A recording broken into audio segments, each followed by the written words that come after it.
ഒരു ഫിലിമിലായപ്പോഴും നമുക്ക് അവിടെ നിന്നൊരു ബാഡ് ഇൻസിഡന്റ് കാര്യങ്ങളൊക്കെ ഉണ്ടായിട്ടുണ്ട്. അപ്പൊ അതേപോലെ എന്തെങ്കിലും ഒരു ബാഡ് ഇൻസിഡന്റ് ഗായത്രിക്ക് ഉണ്ടായിട്ടുണ്ടോ? സെക്ഷൽ അബ്യൂസ് ഒരു പ്രോബ്ലം ആയിട്ട് എനിക്ക് തോന്നിയിട്ടില്ല. എനിക്ക് ഇഷ്ടമല്ല എന്നുണ്ടെങ്കിൽ ഇഷ്ടമല്ല എന്ന് പറയുന്നത് എന്റെ വായിൽ നാവുണ്ട്. ഓക്കെ, അങ്ങനെ എന്തെങ്കിലും ആരെങ്കിലും പ്രൊവോക്ക് ചെയ്ത് വന്നിട്ടുണ്ടോ sexually? Definitely. One of the biggest മൂവിയാണ്. 21 ഡേയ്സിന്റെ ഷെഡ്യൂളിന് വേണ്ടിയിട്ട് ഞാൻ പോകുന്നു. അതിന്റെ അസോസിയേറ്റ് ഡയറക്ടർ ഓടി വന്ന് ഹി ടോൾഡ് മീ ദാറ്റ് ഇങ്ങനൊരു ഐറ്റത്തിനായിരുന്നു ഞങ്ങൾ നോക്കിയിരുന്നത്, വൈകിട്ട് എങ്ങോട്ടാ വരുന്നതെന്ന് ചോദിക്കുമ്പോൾ I got freeze like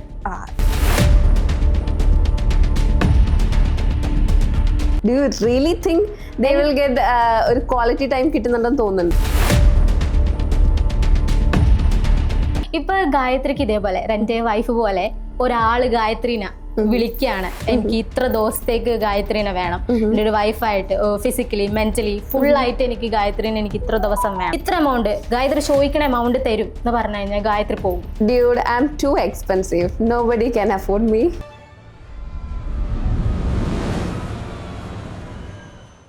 hey guys, welcome to carnival talks. It's me മേഘ.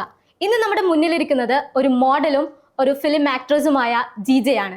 ജിജെ എന്ന് വിളിക്കുന്നത് നമ്മളൊരു ചെല്ലപ്പേരാണ്. ഗായത്രി എന്നാണ് ശരിക്കും പേര്. Gayathri, welcome to carnival talks. Hi, hello. Hi Megha. എന്തൊക്കെയുണ്ട്? സുഖമായിട്ടിരിക്കുന്നു. ഓക്കെ, ഇപ്പൊ ഏത് ഫീൽഡിലാണ് കൂടുതലും ആക്റ്റീവ് ആയിട്ടുള്ളത്?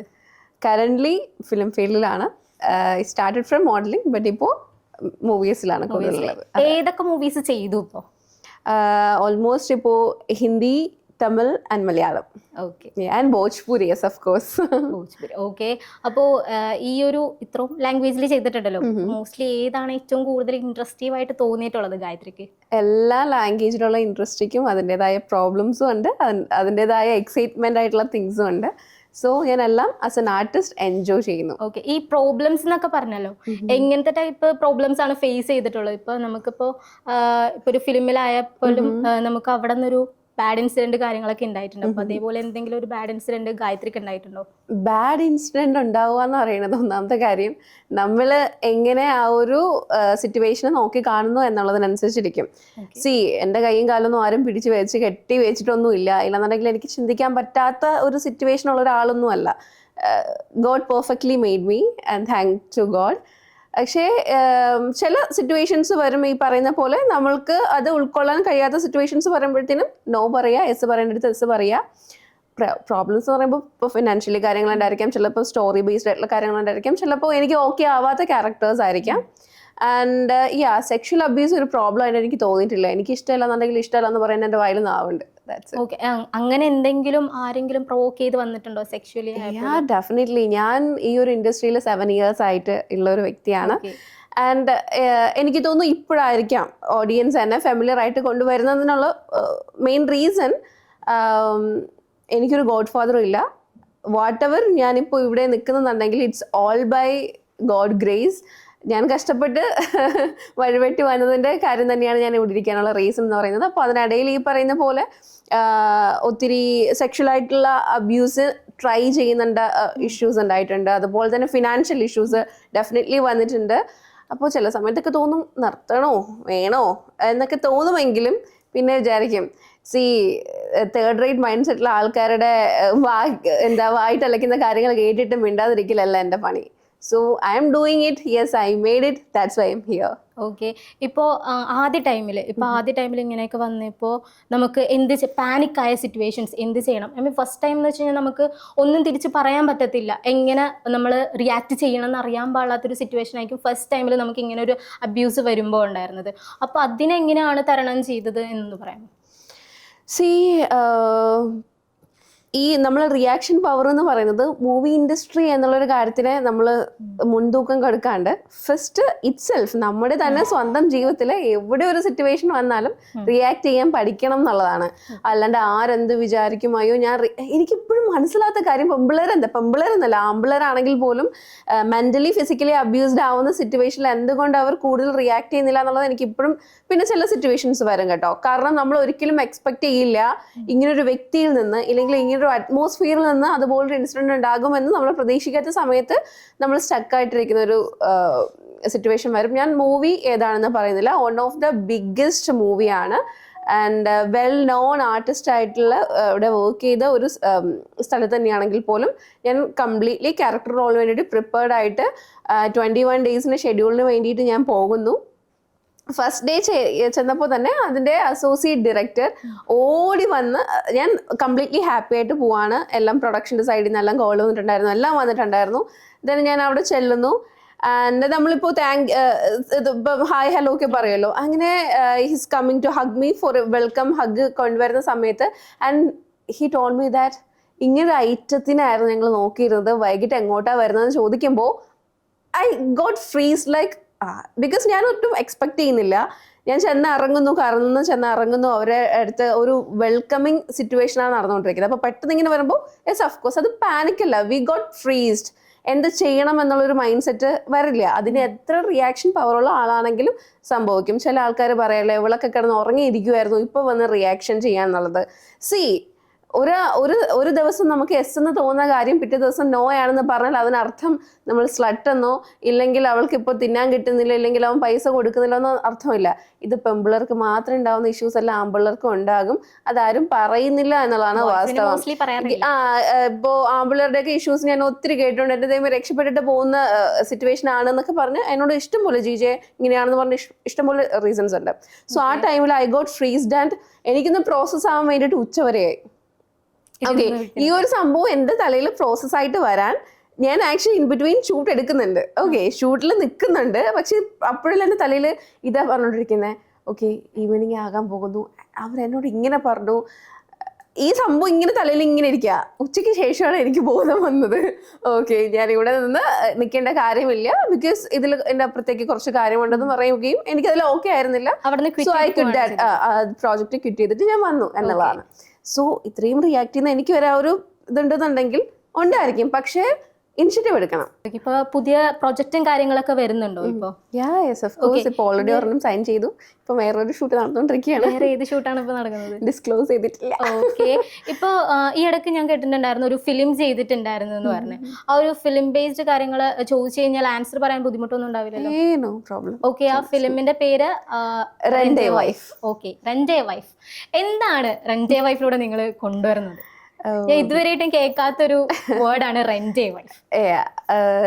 റെന്റ് എ വൈഫ് എന്ന് കേൾക്കുമ്പോൾ തന്നെ ആൾക്കാർക്ക് മനസ്സിലാവും. ഓക്കെ, ഭാര്യയെ കടമെടുക്കുന്നു ഇല്ലെങ്കിൽ വാടകയ്ക്ക് കിട്ടുന്നു എന്നുണ്ടെങ്കിൽ അതിൽ കുറെ അർത്ഥങ്ങൾ ഉണ്ടായിരിക്കില്ല. ഇതൊരു ഇമോഷണൽ, ഒരു ടിപ്പിക്കൽ, ഓക്കെ, ഇല്ലെങ്കിൽ ഒരു മിഡിൽ ക്ലാസ് ഫാമിലിയിൽ ഉണ്ടാകുന്ന ഒരു മെയിൽ അനുഭവിക്കുന്ന, പലപ്പോഴും അത് സംസാരിക്കാത്തൊരു കാര്യമാണ് സെക്ഷൽ ഫ്രസ്ട്രേഷൻ എന്ന് പറയുന്നത്. മെയിൽ അനുഭവിക്കുന്ന സെക്ഷൽ ഫ്രസ്ട്രേഷൻ. എല്ലാവരും പറയും ഫീമെയിൽസിന് പ്ലഷർ ഉണ്ടാവുന്നില്ല, അങ്ങനെ ഉണ്ടാവുന്നില്ല കാര്യങ്ങൾ പറയും. പക്ഷെ അതുപോലെ തന്നെ മെയിലിനും, ബിക്കോസ് അവരുടെ രീതി എന്ന് പറയുന്നത് അറിയാലോ, പെട്ടെന്ന് പ്ലഷർ വരിക പോവാന്നുള്ളൊരു കാര്യമാണ്. അപ്പോൾ മേ ബി അവരുടെ സ്ട്രെസ് റിലീഫിന് അവർ യൂട്ടിലൈസ് ചെയ്യാറുണ്ട് ഫിസിക്കൽ കോണ്ടാക്ട് എന്ന് പറയുന്ന ഒരു കാര്യം. ലൈംഗിക ദാരിദ്ര്യം പോലെയായിട്ടാണോ നിങ്ങൾ ഈ ഒരു ഫിലിം? ലൈംഗിക ദാരിദ്ര്യം എന്നൊക്കെ പറയുന്നത് സത്യം പറഞ്ഞാൽ ഭയങ്കര ഒരു എന്ത് പറയാ, അങ്ങനെയൊക്കെ ഒന്നും ഉണ്ടോ? ഒരാൾക്കൊരു ലൈംഗിക ദാരിദ്ര്യം ഉണ്ടെങ്കിൽ അത് അവരവരുടെ പ്രശ്നമാണ്. ഈ സ്റ്റോറി ലൈംഗിക ദാരിദ്ര്യത്തെ ആണോ ചൂണ്ടിക്കാണിക്കുന്നത് ചോദിച്ചാൽ അങ്ങനെയല്ല. ഒരു റിലേഷൻഷിപ്പിൽ അനുഭവിക്കുന്ന മെന്റൽ ഫിസിക്കൽ ഫ്രസ്ട്രേഷൻ, ഒരു ഫിസിക്കലി ഇല്ലെങ്കിൽ റിലേഷൻഷിപ്പിൽ ഒരാള് ഫിസിക്കലി ഫ്രസ്ട്രേഷൻ അനുഭവിക്കുകയാണെങ്കിൽ അതൊരു ആത്മഹത്യയുടെ വക്കിൽ വരെ എത്തേണ്ട റീസൺസ് ഉണ്ട്. ഈവൻ ഞാൻ മെഡിക്കൽ ഫീൽഡിലൊരു വ്യക്തിയാണ്. അതുപോലെ തന്നെ ഏതൊരു മെഡിക്കൽ ഫീൽഡിലും ഈ ഒരു സൈക്കോളജിക്കൽ കാര്യങ്ങൾ ഹാൻഡിൽ ചെയ്യുന്ന ആൾക്കാർ ചോദിച്ചാൽ മനസ്സിലാവും. ഇതേപോലത്തെ ഇൻസിഡന്റ് ആയിട്ടുള്ള ആൾക്കാർ ഇപ്പൊ ഗായത്രിയുടെ അടുത്ത് മീറ്റ് ചെയ്തിട്ട് ഇങ്ങനെ കുറെ പ്രശ്നങ്ങൾ ഉണ്ട് എന്ന് പറഞ്ഞ് ഫേസ് ഡെഫിനറ്റ്ലി ബേസിക്കലി അമ്മ ലൈഫ് കോച്ച് ആൻഡ് ഹീലിംഗ്, അതിൽ റിലേഷൻഷിപ്പ് ഗൈഡൻസും കാര്യങ്ങളൊക്കെ വരുന്ന സമയത്ത് ഒത്തിരി കേസസ് വരാറുണ്ട്. ചില സമയത്ത് നമുക്ക് ഭയങ്കര ഇൻട്രസ്റ്റിംഗ് ആയിട്ട് തോന്നും, ഫണ്ണി ആയിട്ട് തോന്നും. കാരണം ഒരു മിസ്അണ്ടർസ്റ്റാൻഡിങ്ങിന്റെ പേരിലായിരിക്കും, ഇല്ല വാശിയുടെ ഒക്കെ പുറത്തിട്ടായിരിക്കും ഉണ്ടാവുന്നത്. ചിലത് നമുക്ക് ഭയങ്കരമായിട്ട് വിഷമം തോന്നും, ചിലത് ഭയങ്കര പ്രൊവോക്കിംഗ് സ്റ്റേജിൽ നിൽക്കുന്ന ഇതായിരിക്കും. അപ്പോൾ അങ്ങനെയൊക്കെ ഹാൻഡിൽ ചെയ്തിട്ടുണ്ട്. പക്ഷെ കറന്റ് ഞാനിപ്പോൾ ചെയ്യുന്നില്ല, ബിക്കോസ് മോർ പ്രോജക്ട്. സോ അതിലെനിക്ക് കൂടുതൽ കോൺസെൻട്രേറ്റ് ചെയ്യണം. അതുകൊണ്ടിട്ട് ഞാൻ തൽക്കാലത്തേക്ക് നിർത്തി വെച്ചിരിക്കുകയാണ്. അങ്ങനെയാണെങ്കിൽ ഒരു റിലേഷൻഷിപ്പ് വെച്ചിട്ട് ഈ റെന്റ് എ വൈഫിനെ യൂസ് ചെയ്യുന്നത്, ഒരു വാടക ഭാര്യനെ യൂസ് ചെയ്യുന്നതിനേക്കാളും ഭേദം, ഇല്ലെങ്കിൽ ഭാര്യ ഭാര്യ ഇപ്പോൾ ബാച്ചിലർ ആയിട്ടുള്ള ആൾക്കാരൊക്കെ ഉണ്ടാവുമല്ലോ, മാരേജിന് ഒരു താല്പര്യമില്ല, ഈ ഒരു സെക്ഷൽ ലൈഫ് മാത്രം മതി എന്നുള്ള ലൈഫ്, അങ്ങനത്തെ ആൾക്കാരാണെങ്കിൽ ഈ വാടക വൈഫിനെയൊക്കെ എടുക്കണേന് കുഴപ്പമില്ല. ഇപ്പോൾ ഈ ഫിലിമിലായാൽ പോലും ഭാര്യ ഉണ്ടായിട്ടും വേറൊരു പെണ്ണിനെ വാടകയൊക്കെ എടുത്തിട്ട് അതില് അതാണ് സിനിമ കാണണം. കൊണ്ടുവരുന്നത്. ദാറ്റ്സ് വാട്ട് ഈ ഫിലിമിൽ അതാണ് പറയുന്നത്, എന്തുകൊണ്ടും ഭാര്യ ഉണ്ടായിട്ടും ഒരു ഭാര്യയെ വാടകയ്ക്ക് എടുക്കേണ്ടി വന്നു എന്നുള്ളതാണ് ഈ സ്റ്റോറി. എന്ന് വെച്ച് കഴിഞ്ഞാൽ ഇപ്പൊ മോസ്റ്റ്ലി ഇപ്പോൾ ലവ് മാരേജും കാര്യങ്ങളൊക്കെ വരുന്നുണ്ട്, ലിവിങ് ടുഗദർ അങ്ങനത്തേക്കുള്ള കാര്യങ്ങൾ നമ്മുടെ ഇവിടെ നടക്കുന്നുണ്ട്. അപ്പോൾ കൂടുതലും മനസ്സിലാക്കാനുള്ളതും സംസാരിക്കാനായിട്ടും അവർക്ക് കുറേ ടൈം സ്പെൻഡ് ചെയ്യാൻ വേണ്ടിയിട്ടുണ്ട്. എന്നാൽ പോലും എന്തിനാണ് എന്ന് വെച്ച് കഴിഞ്ഞാൽ അങ്ങനെയെങ്കിൽ അവർക്ക് ലിവിങ് ടുഗദറോ ഇല്ലെങ്കിൽ ഒരു നല്ലൊരു വൈഫ് പാർട്ട്ണറിനെ കണ്ടുപിടിക്കാൻ വേണ്ടി ഒരു ഡേറ്റിങ്ങോ ഇല്ലെങ്കിൽ നന്നായിട്ട് മനസ്സിലാക്കിയിട്ടൊക്കെ ജീവിച്ചാൽ പോരെ. എന്തിനാണ് ഇങ്ങനെ സ്ത്രീകളെ ഒരുമാതിരി ഇല്ലാതാക്കുന്ന ഒരു ഫീലാണ് എനിക്ക് തോന്നിയിട്ടുള്ളത്. ഫസ്റ്റ് തിങ്, ഈ റിലേഷൻഷിപ്പിൽ ഇരിക്കുന്നവരും കല്യാണം കഴിച്ചവർക്കൊക്കെ ക്വാളിറ്റി ടൈം കിട്ടുന്നുണ്ടെന്ന് do you really think they will get ഒരു ക്വാളിറ്റി ടൈം കിട്ടുന്നുണ്ടെന്ന് തോന്നുന്നുണ്ടോ? ഇപ്പൊ എന്റെ സറൗണ്ടിൽ നോക്കിക്കഴിഞ്ഞാൽ തന്നെ ഇപ്പൊ ബാക്കിയുള്ളവർക്ക് മേ ബി അങ്ങനെ ആയിരിക്കാം, പക്ഷെ എന്നാ പോലും പക്ഷെ എന്നാ പോലും ഒരു സ്ത്രീനെ ഒരു വസ്തുവായിട്ട് കാണുന്ന പോലെ എനിക്ക് തോന്നിയത്. ഈ ഫിലിമില് യൂസ് ആൻഡ് ത്രോ എന്നോ ഇല്ലാന്നുണ്ടെങ്കിൽ ഒരു ഫീമെയിലിനെ ക്യാരക്ടർ ഇല്ലാത്തൊരു ചിത്രീകരണമോ ഒന്നും നടക്കുന്നില്ല. ഓക്കെ, എന്തുകൊണ്ട് ഒരു വൈഫിനെ റെന്റ് ചെയ്ത് എടുക്കേണ്ട സിറ്റുവേഷൻ വരുന്നു, ഇല്ലെങ്കിൽ അതിന്റെ ഇമ്പോർട്ടൻസ് എന്താണ്, ഇല്ലെങ്കിൽ അങ്ങനെ ചെയ്യേണ്ട കാര്യമുണ്ടോ എന്നൊക്കെ പറഞ്ഞു പോകുന്ന ഒരു ബ്യൂട്ടിഫുൾ സ്റ്റോറിയാണ്. Okay, that doesn't mean rent വൈഫിൽ ഒരിക്കലും ഒരു സ്ത്രീയെ സെക്ഷലീകരിച്ചിട്ട് കാണിക്കുന്നത് മാത്രമോ ഇല്ലാന്നുണ്ടെങ്കിൽ വെറുതെ കിടന്നു കൊടുക്കാൻ ഇല്ലെങ്കിൽ സുഖം കൊടുക്കാൻ മാത്രമുള്ളൊരു പ്രോപ്പർട്ടി ആയിട്ട് ഈ മൂവിയിൽ ഒന്നും പറയുന്നില്ല. അത് കംപ്ലീറ്റ്ലി ഡിഫറെന്റ് ആണ്. പിന്നെ എങ്ങനെയാണ് ആ ഒരു ഫിലിമിൽ അവരെ കൊണ്ട് കാണിക്കുന്നത് എന്ന് വെച്ച് കഴിഞ്ഞാൽ പ്രേക്ഷകരിലേക്ക് എങ്ങനെയാണ് എത്തിക്കുന്നത്? അതാ പറയുന്നത്, നമ്മള് മിക്കവരും ഇപ്പൊ ഫിലിം കണ്ട് മോട്ടിവേറ്റ് ആയി ഇൻഫ്ലുവൻസ് ആയിട്ടാണ് ബാക്കിയുള്ളത് ചെയ്യുന്നത്. ഇപ്പൊ കുറെ ഇൻസിഡൻസ് ആയാലും എന്താണ് ഇപ്പൊ ആ ഫിലിം കണ്ടിട്ട് ചെയ്താണ്, ഇല്ലെങ്കിൽ ഫിലിം ബേസ്ഡ് ഇപ്പൊ ഒരു കത്തിക്കുത്ത് കാര്യങ്ങളൊക്കെ വന്നാലും ആ ഫിലിമിൽ അങ്ങനെയായിരുന്നു, അതിനെ ഇൻഫ്ലുവൻസ് ചെയ്തിട്ടാണ് ആൾക്കാർ ഇങ്ങനെ ചെയ്തത്. നിവിൻ പോളിയുടെ റീസെന്റ് ആയിട്ടൊരു മൂവി ഇറങ്ങിയിട്ടുണ്ടായിരുന്നു, it's based on a medical scam. Okay, ആർക്കെങ്കിലും കണ്ടായിരുന്നോ സിനിമ? കണ്ടായിരുന്നു. മെഡിക്കൽ സ്കാം ആരെങ്കിലും എവിടെയെങ്കിലും അതിനെ പറ്റിയിട്ട് പറയുന്നുണ്ടോ? വൈ? അപ്പൊ ആൾക്കാർക്ക് എന്ത് വേണമെന്ന് ചിന്തിക്കുന്നത് അവരവരുടെ ഇഷ്ടമാണ്, അല്ലാണ്ട് ഞാൻ ഇന്നത് മാത്രമേ ഇൻഫ്ലുവൻസ് ചെയ്യാൻ എടുക്കുള്ളൂ, അവർ ഈ സിനിമ കൊണ്ട് എന്ത് ഉദ്ദേശിക്കും എന്ന് പറയുന്നത് അവരുടെ പൊട്ടത്തരമാണ്. ഞാൻ ഇത് മാത്രമേ കാണുള്ളൂ, അതുകൊണ്ട് ഞാൻ ഇതിന്റെ നെഗറ്റീവ് മാത്രമേ എടുക്കുള്ളൂ എന്ന് ചിന്തിക്കുന്നത് എന്റെ പ്രശ്നമല്ല. ഞാൻ അങ്ങനെയല്ല പറയണത്. ഞാൻ എന്താ വെച്ച് കഴിഞ്ഞാൽ ഇപ്പൊ നമ്മള് ഇപ്പൊ ഞാൻ ഒരു ഫിലിം കണ്ടു കഴിഞ്ഞാൽ ഇപ്പൊ ഡ്രസ് ആയാൽ പോലും ആ ഡ്രസ്സ് ഓക്കെ നമുക്ക് ഇതേപോലെയൊക്കെ ഡ്രസ് ചെയ്യണം അങ്ങനെയൊക്കെ വിചാരിക്കുന്ന ഒരാളാണ്. പക്ഷെ എന്നും പറയണ്ടേ ഇങ്ങനെയൊക്കെ ഈ ഒരു സിനിമ കണ്ടിട്ട് ഇതേപോലെ എനിക്കാവണം എന്നൊന്നുമില്ല. അങ്ങനെ ചിന്തിക്കുന്നവരുള്ളത് കൊണ്ടാണല്ലോ ഫിലിം ഇൻഡസ്ട്രിയിൽ അഡൽട്ട് എന്റർടൈൻമെന്റ് ഇപ്പോഴും നിലനിൽക്കാനുള്ള മെയിൻ റീസൺ എന്ന് പറയുന്നത് അതിന് ഓഡിയൻസ് ഉള്ളത് കൊണ്ടാണ്, അതിന്റെ പ്രാധാന്യമുള്ളത് കൊണ്ടാണ്. ഇപ്പോൾ പല സിനിമയിലും ഇപ്പോൾ ആഷിഖ് ബനായ എന്ന് പറയുന്ന വെൽ നോൺ ഫേമസ് ആയിട്ടുള്ള ഒരു സോങ് ആണ്. ആ സോങ്ങിൽ ഇപ്പോൾ 90 കിഡ്സിനെ നന്നായിട്ട് റിലേറ്റ് ചെയ്യാൻ പറ്റും. Gen Z, yes, there is a Hindi song called Aashiq Banaya. Okay, അപ്പോൾ ആ സിനിമയിൽ നോക്കുമ്പോഴത്തേനും സെക്ഷുവാലിറ്റി ആണ്, ബട്ട് അതിനേക്കാളും അപ്പുറം there is a connection and there is a flow, there is a love in between them. അത് മനസ്സിലാക്കേണ്ട ഏറെയും ഉണ്ട് എന്നുള്ളത് ചിന്തിക്കാനുള്ള കഴിവില്ലാത്ത ആൾക്കാരുടെ നാടാണ് എന്ന് ചിന്തിച്ചാൽ ഖേദകരം മാത്രം. ഓക്കെ, ഞാൻ ഒരു കാര്യം ഓപ്പൺ ആയിട്ട് ഞാൻ ചോദിച്ചോട്ടെ. ഇപ്പൊ ഗായത്രിക്ക് ഇതേപോലെ റെന്റ് വൈഫ് പോലെ ഒരാള് ഗായത്രീനെ വിളിക്കുകയാണ്, എനിക്ക് ഇത്ര ദിവസത്തേക്ക് ഗായത്രീനെ വേണം, എൻ്റെ ഒരു വൈഫായിട്ട് ഫിസിക്കലി മെന്റലി ഫുൾ ആയിട്ട് എനിക്ക് ഗായത്രീനെ എനിക്ക് ഇത്ര ദിവസം വേണം, ഇപ്പൊ ഒരാഴ്ചയോ ഒരു മാസമോ എന്തിനു വെറും ഒരു ദിവസം ഇല്ലെങ്കിൽ ഒരു മണിക്കൂറത്തേക്ക് വേണം എന്ന് പറഞ്ഞാൽ ഇത്ര എമൗണ്ട് ഗായത്രി ചോദിക്കണ എമൗണ്ട് തരും എന്ന് പറഞ്ഞു കഴിഞ്ഞാൽ ഗായത്രി പോകും. Dude, I'm too expensive. Nobody can afford me. അത് പറഞ്ഞ ഗായത്രിക്ക് അഫോർഡ് ചെയ്യണ പ്രൈസ് എത്രയാണോ ചോദിക്കുന്നത് ഒരാൾക്കും എന്നെ അഫോർഡ് ചെയ്യാൻ പറ്റില്ല. സിമ്പിൾ. അങ്ങനെ പറയാൻ പറ്റത്തില്ലല്ലോ. എത്ര പൈസ വേണേലും ചെലവാക്കാൻ ഒരാള് വന്നിട്ടുണ്ടെങ്കിൽ ഗായത്രി മണി കാൻ വാല്യൂ മീ. ഒരിക്കലും പണത്തിന് എന്നെ വിലയിടാൻ പറ്റില്ല. Nobody can buy me. എന്തായാലും ഇത് പൈസക്ക് വേണ്ടിയാണല്ലോ ചെയ്യണത് ശരിക്കും പറഞ്ഞാൽ. പ്രൊഫഷൻ വേറെ, റിയൽ ലൈഫ് വേറെ. ഓക്കെ, അപ്പൊ ഗായത്രിക്ക് അപ്പൊ ഇതിന് ഇൻട്രസ്റ്റ് ഇല്ല എന്നാണോ ഇല്ലെങ്കിൽ പോവില്ലെന്നാണോ ഇല്ലെങ്കിൽ ഇൻട്രസ്റ്റ് ഉണ്ടാകുന്നതും ഇൻട്രസ്റ്റ് ഇല്ലായ്മയും എൻ്റെ താല്പര്യമാണ്. ചിലപ്പോൾ എനിക്ക് താല്പര്യം തോന്നാം, താല്പര്യം തോന്നാതിരിക്കാം. പക്ഷെ എഗെയിൻ ഞാൻ പറയുന്നു, പൈസയ്ക്ക് വിലയിടാൻ പറ്റില്ല എന്നെ, because I M to expensive. അപ്പോൾ ജിജെ ഈ ഫിലിമിൽ കുറെ ഇന്റിമസി ആയിട്ട് കുറെ അഭിനയിച്ചിട്ടുണ്ട്. അപ്പോൾ നമുക്ക് തന്നെ ഇപ്പോൾ ഒരു മെന്റലി നമുക്ക് തോന്നുമല്ലോ, ഒരാളോട് ഒരു ഫിസിക്കൽ അട്രാക്ഷൻ തോന്നിക്കഴിഞ്ഞാൽ നമുക്ക് അവരുടെ കൂടെ ഒന്ന് നിൽക്കാനോ കിടക്കാനോ ഇരിക്കാനോ ഒക്കെ പറ്റുള്ളൂ. എങ്ങനെയാണ് ആ ഒരു സിറ്റുവേഷൻ ജിജെ തരണം ചെയ്തത്? എങ്ങനെയാണ് അവരായിട്ട് അത്ര ഇന്റിമസി ആയിട്ട് ആക്ട് ചെയ്തത്? ആക്ട് ആണോ ഇല്ലെങ്കിൽ അത് റിയൽ ആണോ? ഓക്കെ, ഫസ്റ്റ് ഓഫ് ഓൾ കോ ആക്ടറിന് നമുക്ക് മുന്നേ തന്നെ അറിയാം എന്നുള്ളതാണ്. പുള്ളിക്കാരൻ വേറെ മൂവി ചെയ്തിട്ടുണ്ട്, ആ മൂവിയിൽ നമ്മൾ ഒരുമിച്ച് വർക്ക് ചെയ്തിട്ടുണ്ട്. സോ ബേസിക്കലി ഒരു ഫ്രണ്ട്ഷിപ്പ് നമ്മുടെ ഇടയിൽ ഒരു ബിൽഡ് ആയിട്ടുണ്ട്. And we know each other. അതിനേക്കാൾ ഉപരി ഒരു പ്രൊഫഷണലിസം എന്ന് പറയുന്ന ഒരു സംഭവം ഉണ്ടല്ലോ. ഞാൻ ആർട്ടിസ്റ്റ് എന്ന് വാഗോണ്ട് പറയുമ്പോഴും അതിന് ഒത്തിരി അർത്ഥങ്ങളുണ്ട്. ചുമ്മാ ക്യാമറയുടെ ഫ്രണ്ടിൽ മുമ്പിൽ വരുന്ന ഒരാളിനെ ആർട്ടിസ്റ്റ് എന്ന് വിളിക്കാൻ പറ്റില്ല. അഭിനയം എന്താണെന്നും അതിന്റെ ടെക്നിക്കൽ വശങ്ങൾ എന്താണെന്നും ഇല്ലെങ്കിൽ അതിനെ വേണ്ടിയിട്ട് നമ്മൾ എന്തൊക്കെ ചെയ്യണം എന്നുള്ള കുറേ കാര്യങ്ങളുണ്ട്.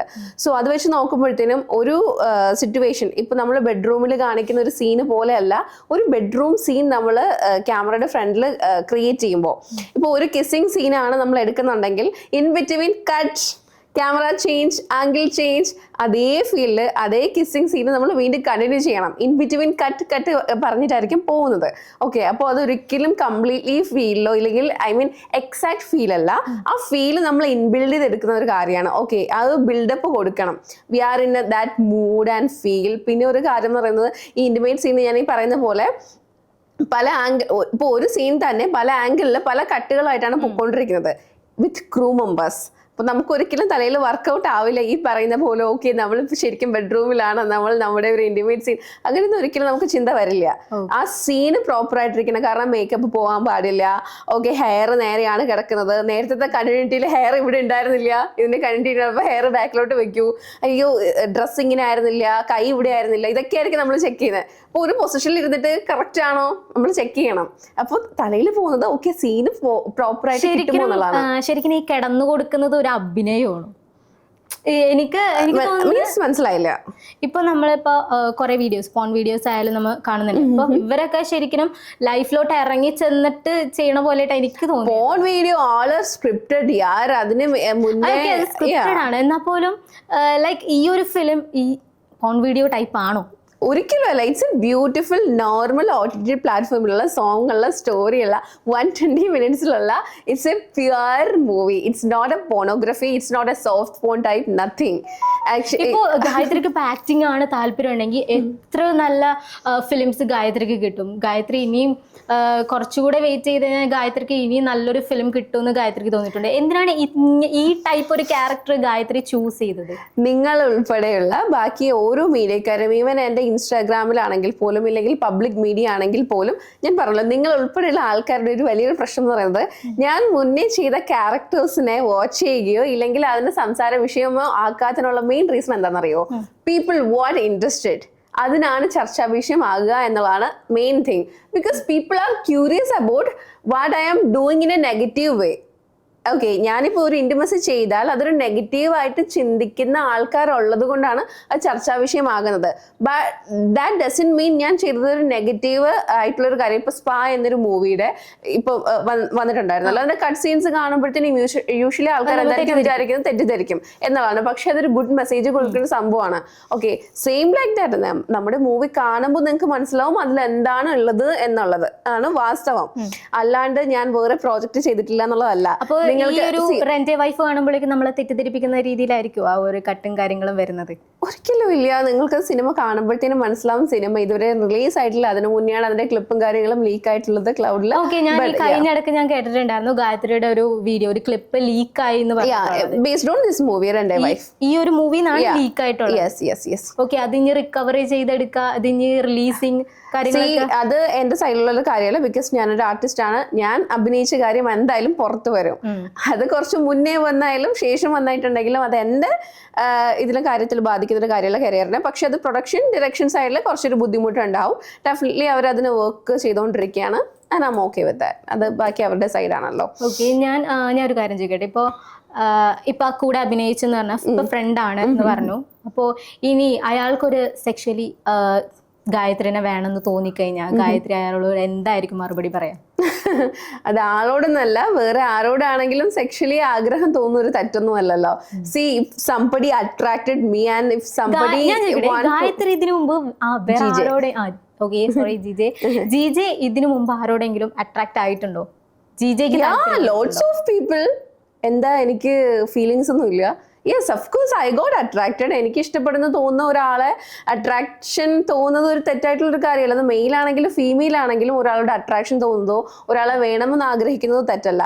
പക്ഷേ അതിലപ്പുറത്തേക്ക് അവരെ മെന്റലി ഫിസിക്കലി അത് അബ്യൂസിങ് ആയി, ഇപ്പോൾ ഒരു നോട്ടം കൊണ്ടോ ഒരു പ്രവൃത്തി കൊണ്ടോ ഇല്ലെങ്കിൽ നമ്മളുടെ ഒരു വാക്ക് കൊണ്ടോ ഒരാളെ ഇറിറ്റേഷൻ ചെയ്യിക്കുകയാണെന്നുണ്ടെങ്കിൽ it's an abuse and it's not a proper way.